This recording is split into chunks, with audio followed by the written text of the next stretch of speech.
1 minute wisdom, change of seasons. What needs to change in your life right now?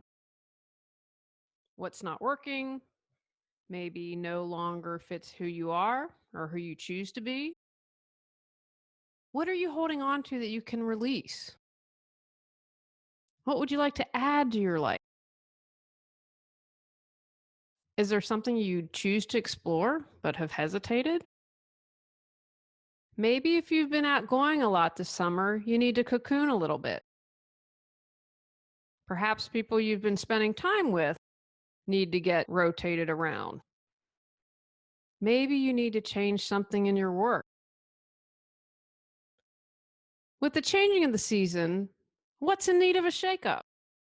What's your plan to get going and implement what needs to get done?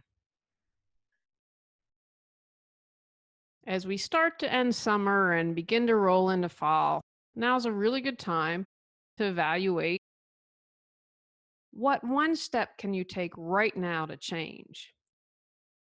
On next month's episode, we're talking about shame. Go out, clear your clutter to create the life you choose, deserve, and desire.